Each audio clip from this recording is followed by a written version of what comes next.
There's multiple provisions that you can have inside of your contract when you sell your business, and one of them is a rollover provision. So what is it? Why is it used? And how can it actually benefit you? This is a fantastic question.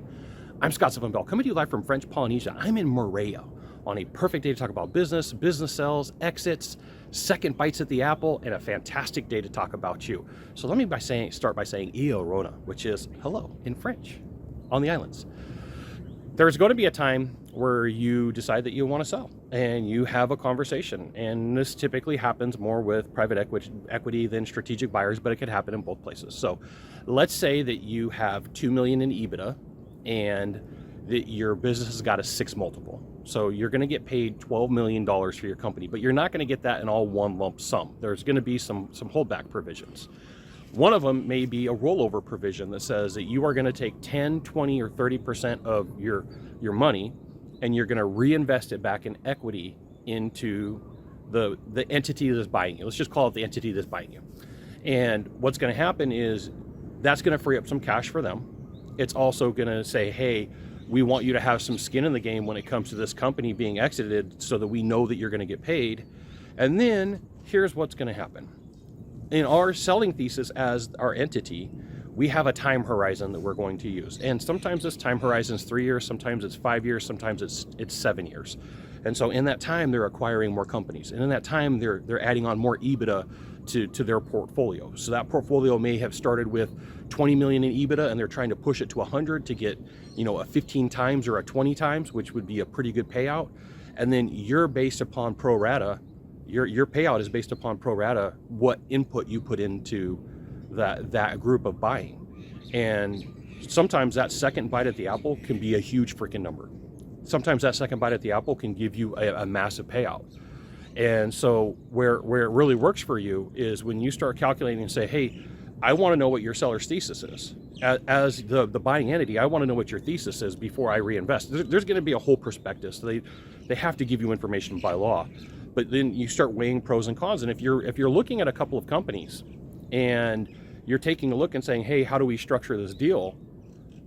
If you're like, you know what, I'm okay with $9 million in one lump sum and $3 million going to a rollover event, that may work to your favor. I know of an industry company where 50 of the largest companies in the in-home services were bought. And as a requirement of these 50 companies, they all got rollover provisions. They all had to roll equity back into the big entity that they were being bought from.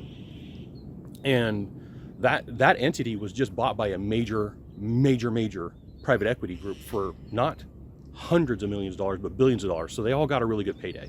They structured the deal right. So when you're talking about this is going to require tax accountants, CPAs, and attorneys, not a guy watching, giving you information on a video. You want, there are some major repercussions here. So you want to make sure that what you're doing is above board. What you're doing is going to work with your tax plan. What you're doing is going to be part of how you are. So this may be part of your Titans thesis. What are you willing to accept? Do you accept a rollover provision? You should really start thinking about this right now.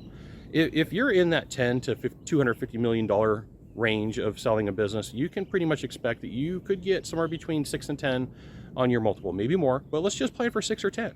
And so what you do is you take your EBITDA, and let's say it's $2 million, and you're going to get a 6. That's $12 million bucks. We already know that there's probably going to be a 10% holdback, so now we're at 10.8 million. Would you be willing to put a couple of million into a rollover? If you have a larger company, let's say you're doing 50 million, and you've got a $7 million EBITDA. Now you're at 21 million. Well, there's going to be a $2 million holdback, and then you could just start scaling the math pretty easily. But it is a conversation that you want to start thinking about, what kind of structure are you willing to accept?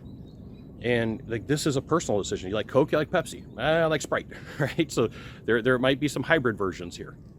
But be aware that rollovers are part of the gig. It is part of the conversation. You want to see what Moorea looks like in the morning? I'm out here by myself on the beach. I'm staying just past those trees.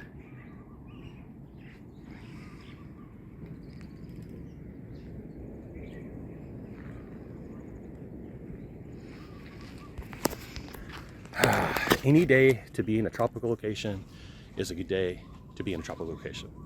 You got one of three things to do from here, just one of three. Find the subscribe button, click on it, and every time I send out a video, you'll get an update. 2, hit follow. 3, share this video with a friend. We'll see you soon. Thanks for watching.